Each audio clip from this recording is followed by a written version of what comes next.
সকালবেলার যে সমস্ত দোয়া আজকারুস সাবাহে ওয়াল মাসা, সকাল সন্ধ্যার দোয়া এখন ছোট্ট আকারে বাজারে পাওয়া যায়। এই ফজরের পরে এই দোয়াগুলো, এর মধ্যে একটা দোয়া হলো আল্লাহুম্মা মা আসবাহা বি মিন নি'মাতিন আও বি আহাদিন মিন খালকিক ফামিনকা ওয়াহদাকা লা শারীকা লাক ফালাকাল হামদু ওয়াশ শুকর। আয় আল্লাহ, আমার উপরে যত নেয়ামত আপনার এবং যে কোনো মানুষ প্রাণী যে কোনো বস্তুর উপরে যত নেয়ামত সব আপনার পক্ষ থেকে। দোয়াটা এরকম আল্লাহুম্মা মা আসবাহা বি মিন নি'মাতিন, আল্লাহ এই সকালবেলায় আমার উপরে আপনার যত নেয়ামত, ও বে আহাদিন মিন খালকিক, আপনার এই সৃষ্টির প্রাণী হোক যে কোনো জড় হোক যে কোনো বস্তুর উপরে যত নেয়ামত, ফামিনকা ওয়াহদাক, একমাত্র আপনার পক্ষ থেকে লা শারীকা লাক, এখানে কেউ শরীক নেই, আপনিই সব দিয়েছেন।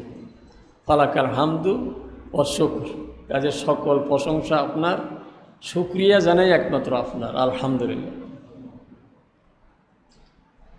এই জন্য আল্লাহ তাআলা নিজেই বলেন যে নেয়ামত গণি শেষ করতে পারবে না, কত নেয়ামত তোমার উপর। সব নেয়ামত কার পক্ষ থেকে? আল্লাহর পক্ষ। আল্লাহ তাআলা বড় কুদরতওয়ালা, বড় কুদরতওয়ালা। তিনি মুহূর্তের মধ্যে একজন সুস্থ মানুষকে অসুস্থ করে দিতে পারেন।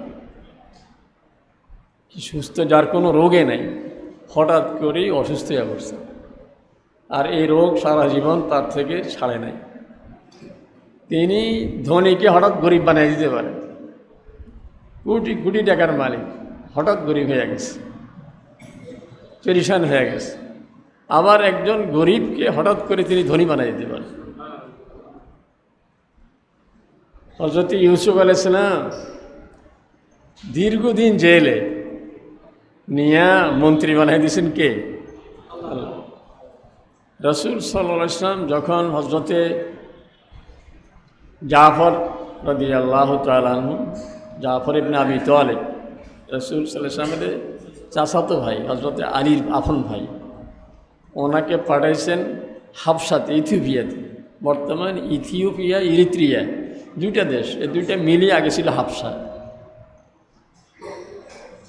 তো মক্কার কাফেররা ওদের সবচেয়ে বড় রাজনীতিবিদ, যে বড় কূটনীতিবিদ, যার বক্তৃতায় দুনিয়ায় চমক লাগে, এরকম একটা লোককে পাঠাইছে এই সরল মানুষগুলোকে ফেরত আনার জন্য। অর্থাৎ জাফর রাদিয়াল্লাহু তাআলা আনহু সহ এনারা কোনোদিন রাজনীতি করেন না, বক্তৃতার মঞ্চে কখনো বক্তৃতাও দেন নাই। আর এনারা কোন চরে কোন মরুভূমিতে যায়া হয়েছেন রাজদরবারে খবরও নেই। হযরত আমর ইবনে আস তখন কাফেরদের নেতা, উনি গিয়ে বাদশার কাছে বলল যে এরকম আমার দেশের কিছু খারাপ লোক আপনার দেশে আসছে, মানে আমাদের আঞ্চলিক ভাষায় যেটা বলে ভাগল ছাগল, কিছু ভাগল ছাগল আসছে আপনার দেশে, তো আপনার সাথে আমাদের সম্পর্ক ভালো, এরা এখন আপনার দেশের খামাখা বিশৃঙ্খলা করবে, ওদেরকে নিতে আসছে। এই বাদশার কানে যায় ওনাদের কথা। তো বাদশাহ বলল যে এরা কোথায় উঠছে, আমি তো জানি না। খোঁজ খবর নিয়ে এদেরকে ডেকে পাঠাইছে। হযরতে জাফরের কথা একটু লম্বা কথা, সেটা আমি যাব না। হযরত জাফর রাদিয়াল্লাহু তাআলা আনহুর কথা শুনে এর মাঝখানে আমার আজ যেহেতু রাজনীতি করে, সে জানে কাকে কিভাবে ম্যানেজ করতে হয়, সে বাদশাহ কী পছন্দ করে, বাদশার জন্য খুব তার পছন্দের জিনিস নিয়ে গেছে আরব থেকে। কারণ আরবের চামড়ার ব্রিফকেস, চামড়ার জুতা, চামড়ার এটা সেটা, এটা বাদশা খুব পছন্দ করে। এই জন্য মন্ত্রীরা কী পছন্দ করে, কে কী পছন্দ করে, ওরকম হাদিয়া নিয়ে গেছে। তো বাদশা এক পর্যায়ে বলল যে আল্লাহ আমার থেকে, আমার যে ক্ষমতায় বসাইছে, আমার থেকে আল্লাহ কিছু নেয় না, তো তোমাদের থেকে আমি নিব কেন? তো এই ঘটনা কী বুঝেছে সে বাদশা, যে আল্লাহ আমার ক্ষমতা বসাইছে যে কিছু নেয় না? কারণ এই বাদশাকে তার চাচাতো ভাইয়েরা এক বাপের এক সন্তান, একে মেরে ফেলার জন্য চক্রান্ত করছে। কারণ ওর বাপ বাদশা, এ মারা গেলে তো চাচাতো ভাইয়েরা ক্ষমতায় চলে যাবে, এরে মারার জন্য সমুদ্রের মাঝখানে পাঠিয়ে দিয়েছে। সমুদ্রের মাঝখানে পাঠাইছে। এখন এই বাদশাহ নাম হলো আসহামা নাজ্জাশী, যাকে আমরা জানি। সমুদ্রের মাঝখানে। এর মধ্যে হঠাৎ করেই বজ্রপাত হইয়া ঠাডা পড়ে যে বাদশা তখন ছিল সে মারা গেছে। আর ওর ছেলেরা তখনও উপযুক্ত হয় নাই ক্ষমতায় বসার। জনগণ চিন্তা করছে যে এখন ক্ষমতায় কে বলবে, ওরে আবার সাগর মাছ থেকে আনি ক্ষমতায় বসাই দিছে। তো বাদশা সেটাই বলছে যে আল্লাহ যে আমারে বসাইছে, আমার থেকে তো কিছু নেই নেই, তোমাদের থেকে আমি এই সমস্ত হাদিয়াটা দিয়ে নেব না। অথবা জাফরকে বললেন থাকো, তোমরা নিরাপদে থাক। এই জন্য সকল নেয়ামত আল্লাহ তাআলার পক্ষ থেকে, সব কিছু করেন কে? যারা ভাবে যে অজন্নু আন্নাহুম মানিয়াতুহুম হুসুনুহুম মিনাল্লাহি শাইআ, যে সূরা হাসর পড়ে আমরা শেষ 3 আয়াত সবাই পারি, হুয়াল্লাহুল্লাযী লা ইলাহা ইল্লা হু আলিমুল গায়বি ওয়াশ শাহাদাত, এটা সবাই পারি। এই আয়াতে শুরু হইল যে আল্লাহ তাআলা বলেন যে মদিনা শরীফের ইহুদিরা খুব শক্তিশালী ছিল, ওরা ভাবছে যে ওদেরকে এখান থেকে কেউ নামাইতে পারবে। আল্লাহ তাআলা বলেন আল্লাহ সরাই দিছে, আল্লাহ সরাই দিছে। এখন এই নেয়ামতের জন্য আমাদের যেটা করণীয়, আমরা যদি সেটা ভুলে যাই তাহলে যে আল্লাহ করেন সে আল্লাহ আবার আমাদের বিরুদ্ধে চলে যেতে পারেন, আমাদের উপরে নারাজ হয়ে যেতে পারেন। মক্কা বিজয় বিনা যুদ্ধ হয়ে গেছে। রাসূল সাল্লাল্লাহু আলাইহি ওয়াসাল্লাম 10,000 সাহাবায়ে কেরামকে নিয়ে মক্কা শরীফ ঢুকছেন। মক্কার লোকেরা সহজেই নরম হয়ে গেছে, যুদ্ধ করতে আসেনি। শুধু দক্ষিণ দিকে হযরত খালেদ রাদিয়াল্লাহু তাআলা আনহুর সাথে ওরা না বুঝি কয়জন একটু মোকাবেলায় গেছিল, পরে ওরা আত্মসমর্পণ করছে। ইসলাম বিনা বাধায় ঢুকে গেছেন। তাহলে মক্কা বিজয় হয়ে গেছে, সাহাবীর সংখ্যা 10,000, মক্কাতে নতুন মুসলমান হয়েছেন 2,000, 2 আর 10 12,000। এদেরকে নিয়ে রাসূল সাল্লাল্লাহু আলাইহি ওয়াসাল্লাম শুনছেন যে হুনাইনে এরা জড়ো হয়েছে, তয়েফের এই এলাকায় জড়ো হয়েছে এরা। রাসূল আগে গেছেন ওদিকে। যেতে যেতে সাহাবায়ে কেরামের ভিতরে একটু অহংকার কাজ করছে। এরা বলে ফেলছে যে লান নুগলাবা আন কিল্লা, এত সংখ্যক সাহাবী এর আগে আমরা কখনো ছিলাম না, আমরা সংখ্যায় অনেক, আমাদেরকে রোখাবে কে? এ শুধু মনে মনে কথাটা আসছে, দু একজনে বলিও ফেলছে। কিন্তু হুনাইনের ওই ময়দানে গিয়ে যেটা তারা চিন্তাও করে নাই, হঠাৎ করেই হুনাইনবাসী পাহাড়ের ফাঁকফোকর থেকে এইভাবে তীর মারা শুরু করছে। এই 12,000 সাহাবীর মধ্যে 11,998 জন এরা সব ভাগি গেছে, একজনও টিকে নাই, সব ভাগি গেছে। তাহলে 11,998কে নিলে আর কয়জন থাকে? 2 জন বেশি। হযরত আব্বাস রাসূলের চাচা উনি আছেন, আর রাসূল সাহেবের এক চাচাতো ভাই যে এই অল্প 2 দিন আগে 4 দিন আগে মুসলমান হয়েছে। ওনাকে রাসূল সাহেব মানে সহজে দিল থেকে মেনে নিতে পারতেছিলেন না, যেহেতু এই লোক আর রাসূল সাহেব একই দাদার ঘরে জন্ম, একই বৎসরে জন্ম, 2 জন একসাথে বেড়ে উঠছে, 40 বছর পর্যন্ত একসাথে তাদের জীবন কাটছে। কিন্তু রাসূল সাহেব নবী হওয়ার পরে এই লোকটা বিরুদ্ধে গেছে। এই জন্য রাসূল সাহেব দুঃখ সামলাতে পারেন না যে দুনিয়াবাসী আমাকে চেনে নাই, তুই তো আমাকে চিনস। এই জন্য দুঃখে সে যখন মুসলমান হয়েছে রাসূল সাহেব হাসতে পারতেছেন না, চেহারায় বোঝা যায় যে আল্লাহ রাসূল স্বাভাবিকভাবে মেনে নেন নাই। হযরত আব্বাস মুরব্বী, উনি বললেন যে ভাতিজার চিন্তা করো না, আল্লাহ রাসূলের মতো উদার মানুষ দুনিয়াবাসী দেখে নাই, তুমি একটু চমক লাগাও যাতে আল্লাহ রাসূল মনের ব্যথা ভুলে যায়। তো উনি চিন্তা করতেছিলেন চমক লাগাবো কীভাবে, কিন্তু হুনাইনের ময়দানে এই যে 11,998 জন চলে গেছেন, উনি সুযোগ পাইছেন, উনি রাসূল সাহেবের ঘোড়া ধরে দাঁড়িয়ে আছেন। আর রাসূল সাহেব বলতেছিলেন আনান নবিয়্যুল কাযিব, ও হুনাইনবাসী, আমার সাথে যুদ্ধ করে লাভ হবে না, কারণ আমার সাথে সরাসরি আল্লাহ সাহায্য আছে, কারণ আমি আল্লাহর নবী, আমি সাধারণ মানুষ, তোমরা আমাকে ভাববে না। আর ইবনু আব্দুল মুত্তালিব, তোমরা তোমাদের কিতাবে বা বিভিন্ন জনের কাছে শুনিয়ে আসতেছিলে যে আব্দুল মুত্তালিবের আওলাদদের মধ্যে একজন আসবে নবী, আমি সেই লোক, কাজে আমার সাথে মোকাবেলা করতে যেও না। তো আল্লাহ তাআলা এই ঘটনা বলছেন কি, লাকাদ নাসারাকুমুল্লাহু ফি মাওয়াতিনা কাসীরাতিন ওয়া ইয়াওমা হুনাইন, যে আল্লাহ তাআলা অনেক ক্ষেত্রে তোমাদের সাহায্য করেছেন, হুনাইনের ময়দানও সাহায্য করেছেন আল্লাহ। ইজ আজাবাতকুম কাসরাতুকুম, তোমাদের সংখ্যার আধিক্য, সংখ্যা বেশি হওয়া, এটা তোমাদেরকে অহংকারী করে তুলেছিল। ফালাম তুগনি আনকুম শাইয়া, কিন্তু সংখ্যায় তোমাদেরকে রক্ষা করতে পারে, বরং আল্লাহ তাআলাই রক্ষা করেছেন। এই জন্য নেয়ামত পেয়ে তিনটা কাজ। এক কাজ হইল দিলে প্রাণে এই কথা বোঝা যে এটা কার দেওয়া, আল্লাহ। যদি বুঝে যে আমি আমার বলে পাইছি, তো আল্লাহ তাআলা হাল ছেড়ে দিবেন যে তোর বলে ফেলে তুই ধরেই রাখতে পারবি না। যেন দিলে প্রাণে এই কথা বোঝা যে এটা আল্লাহর দেওয়া নেন। 2 নম্বরে হইল মুখও এই কথা বল, আলহামদুলিল্লাহ, যা ঘটিয়েছেন কে ঘটিয়েছেন? আলহামদুলিল্লাহ। আমাকে যে তো নিয়ামত দিয়ে টাকা পয়সা দিয়েছেন আল্লাহ, আমাকে যে হালে রেখেছেন আল্লাহ, সবসময় আল্লাহ শুকরিয়া আদায় করি। যদি বলি যে এটা আমি একটু বুদ্ধিজ্ঞান করি চলছি এই জন্য হয়ে গেছে, আল্লাহ তাআলা নারাজ হয়ে যাবে। সাহাবায়ে কেরামের সে দামি দুনিয়ার কোনো মানুষ আর নবীদের পরে আর নাই। ওই সাহাবায়ে কেরাম একটুখানি বলছিলেন যে আমরা আজকে অনেক, আল্লাহ তাআলা নারাজ হয়ে গেছে। এই জন্য 1 নম্বর হইল মুখ দিলে প্রাণে বলা, যেটা বলছি দোয়া, আল্লাহুম্মা মা আসবাহা বি মিন নি'মাতিন আও বিহাদিন মিন খালকিক ফামিনকা ওয়াহদাকা লা শারীকা লাক। আয় আল্লাহ, যত নেয়ামত সব আপনার দেওয়া, সব আপনার দেওয়া। এটা দিলে মুখ বলা, মুখেও স্বীকার করা। 3 নম্বর হইল এই নেয়ামতের শুকরিয়া আদায় করবো কীভাবে। রাসূল সাল্লাল্লাহু আলাইহি ওয়াসাল্লাম যখন মক্কা শরীফ ঢুকতেছিলেন, সাহাবায়ে কেরাম পিছন থেকে স্লোগান দিচ্ছে, কি আল-ইয়াউম ইয়াউমুল মালহামা আল-ইয়াউম তুনতাহাকুল কাবা। আজকে রক্তক্ষয়ী যুদ্ধের দিন, আজকে প্রতিশোধ নেওয়ার দিন, আজকে কাবার ইজ্জতের দিকে তাকাবো না, যাকে যেখানে পাই মেরে ফেলব। কারণ দীর্ঘদিনের নির্যাতন এটা অসহনীয়, অবর্ণনীয়, এটার প্রতিশোধ নিয়ে ছাড়ব।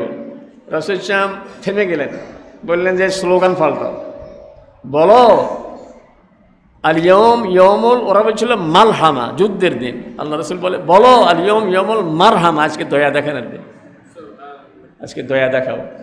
আল-ইয়াউম তুআজ্জামুল কাবা, আজকে কাবা শরীফের সর্বোচ্চ ইজ্জত দিব আমরা। এই জন্য রাসূল সাল্লাল্লাহু আলাইহি ওয়াসাল্লাম প্রতিশোধ নিলে তো কত কিছু গড়াই দিতে পারতেন। আর ঢুকার সময় অবস্থাটা ছিল কি, রাসূল সাল্লাল্লাহু আলাইহি ওয়াসাল্লামের সাথে ওটের পিছনে কে ছিলেন সেদিন? হযরতে জায়েদ ইবনে হারেসা, ওসামা ইবনে জায়েদ, মানে জায়েদ ইবনে হারেসার ছেলে ওসামা নাতি, কিন্তু সে তো গোলামের বাচ্চা, গোলামের ছেলে, তাকে সাথে রাখছেন। এবং যাওয়ার সময় মাথাটা নুয়ে নিচু হইতে হইতে ওটার পিঠের সঙ্গে লেগে যাচ্ছে, আল্লাহ শুকরিয়া দেখাতে গিয়ে। আল্লাহ সব আপনার দাও। এই জন্য আচরণেও আমরা দেখাবো যে আমরা আল্লাহ শুকরিয়া আদায় করতেছি। আল্লাহর কোনো হুকুম যেন আমার দ্বারা লঙ্ঘিত না হয়, লঙ্ঘন না হয়। আমি যদি আবার জুলুম শুরু করি, তো হইলে আল্লাহ তাআলা বলবে যে তো লাভ হইল কি, তুইও হে জালেমই তো। আমার মনে আছে একবার লক্ষ্মীপুর থেকে যাইতেছিলাম ঢাকায়, তো এই কুমিল্লার কোন পথে যেন মানে খুব জ্যাম লাগছে, আমি ছিলাম ইকোনো গাড়িতে।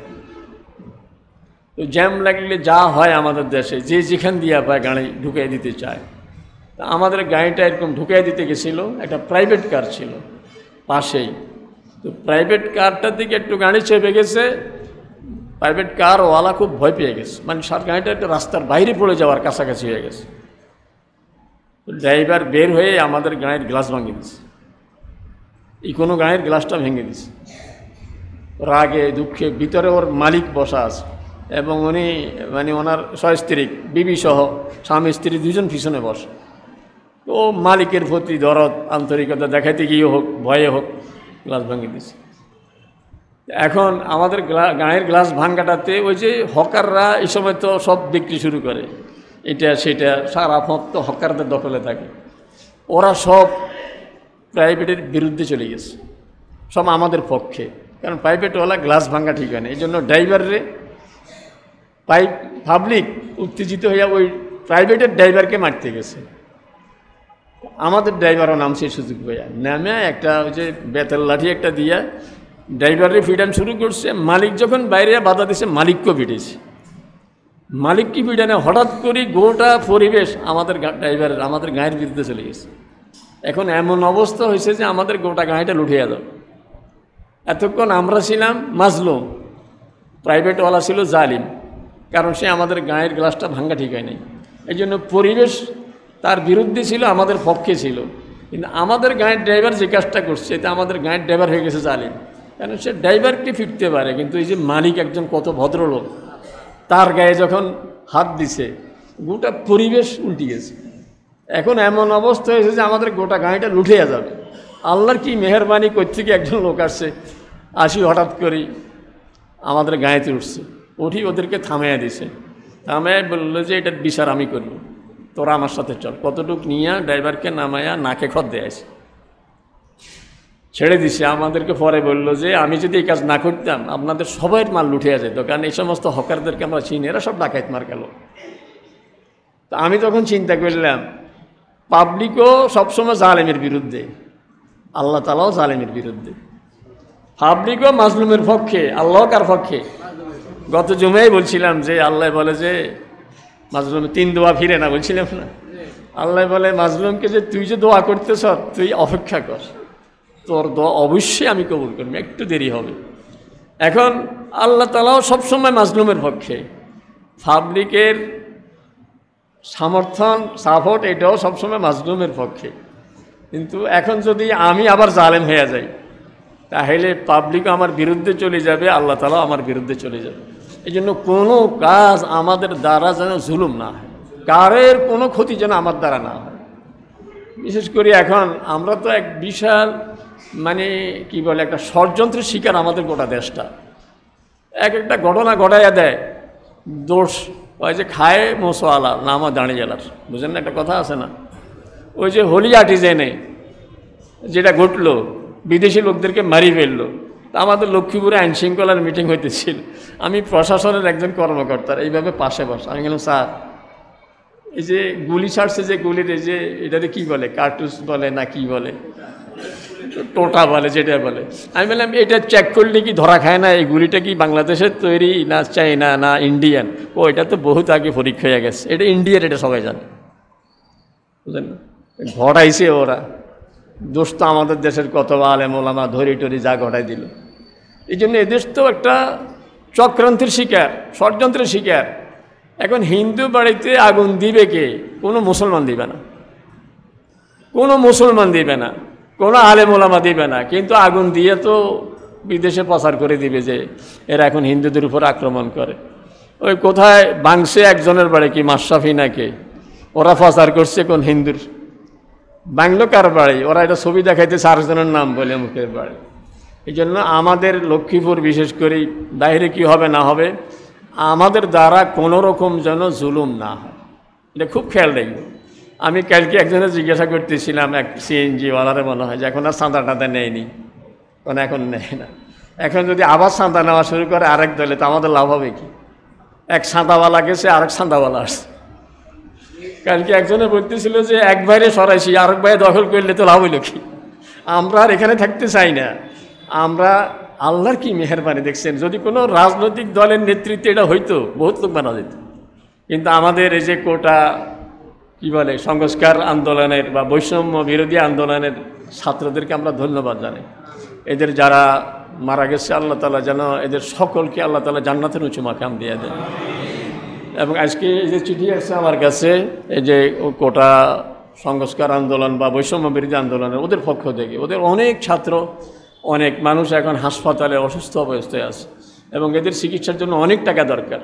এই জন্য আপনারা নামাজের পরে মসজিদের টাকা তো দিবে নেই, এদের জন্য স্পেশালি কিছু টাকা যাদের আছে এরা দিবেন। আর বাকি অনেকেই আছেন যারা দেওয়ার মন আছে যে আমি কিছু দিব, যেমন আমি নিজেও এরকম আগ্রহী যে কিছু টাকা আমি নিজেও দিব। বিদেশ থেকে একজনে ফোন দিয়েছে যে আমি কিছু টাকা পাঠাবো আপনার কাছে, এতদিন পাঠাই নাই যেহেতু আমরা রেমিটেন্স বন্ধ করে রাখছি, এখন পাঠাবো।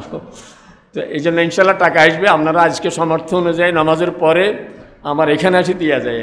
আর যদি 2-4 জন ছাত্র পারেন এটা আলাদা উঠে নিন, মসজিদের টাকা তো বাক্সে যাবে, ওই টাকাটা উঠে নেন। ওদের জন্য আমরা দোয়া করি। এদের ত্যাগের বিনিময়ে কোনো রাজনৈতিক নেতৃত্বের অধীনে নয়, এদের আম জনতার এই নেতৃত্ব, এটা আল্লাহর মেহেরবানি। আমি নিজেও খুব শঙ্কিত ছিলাম, পরিবর্তন হলে কী জানি ঘটে যায়, কিন্তু এদের নেতৃত্ব থাকার কারণে আল্লাহ তাআলা দেশকে সেভ করছে। আল্লাহ তাআলা এদেরকে উত্তম যাজা দান করুক এটার, এবং আমাদের দেশকে সব ধরনের ষড়যন্ত্র থেকে হেফাজত করুক। কেউ যেন আর এরকম, কালকে একজনে বললো যে হুজুর ঢাকাতে তরকারির দাম কম। বললাম কেন? তরকারিওয়ালারা প্রতি ট্রাকে হাজার হাজার টাকা এখানে একবার ধরে ওখানে একবার ধরে, চাঁদা দিতে দিতে দাম বাড়িয়ে যেত, এখন তো চাঁদা দেওয়া লাগে না, এই জন্য দাম কমে গেছে। আমি খুব খুশি হয়ে গেছি। এখন চাঁদাবাজি যেন আর কোনোভাবে না হয়, যে আম জনতা ছাত্রদের নেতৃত্বে যেটা ঘটিয়ে দিছে, এখন যদি এরকম অপরাধ আবার হইতে থাকে তাহলে আপনারা আবার ছাত্রদের নেতৃত্বে রাজি আছেন তো আবার করতে? ইনশাল্লাহ এগুলি আর এই দেশে হইতে দিব না আমরা ইনশাআল্লাহ। দেশ যেন সুষ্ঠুভাবে চলে, সুন্দর চলে, তবে এটার জন্য মানুষ তো আমরাই, এই দেশে কি অন্য লোকে ঘুরি ফিরি তো আমরাই। এই জন্য আমরা সব মানসিকতা চেঞ্জ করে নিই, আমার দ্বারা কারোর কোনো জুলুম যেন না হয়, কারোর কোনো ক্ষতি যেন না হয়।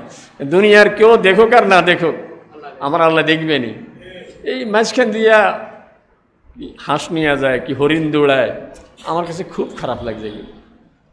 এত নিচে নামবো কেন আমরা? কারোর কোনো ব্যক্তিগত জিনিস আমরা ধরবো না। এই অমুকের সোফা নিয়ে যায়, অমুকের চেয়ার নিয়ে যায়, এত নিচে নামবো কেন? আমরা তো এই কাজের জন্য নামি না, এই কাজের জন্য দোয়া করি নাই। এই জন্য এই কাজ কোনো ছাত্রা করে নাই, এটা অবশ্যই আমি জানি, এবং ভালো মানুষও করে নাই। এরকম কোনো অপরাধ যেন আমাদের থেকে না হয়। আমরা দেশটাকে সুন্দর রাখার চেষ্টা করব।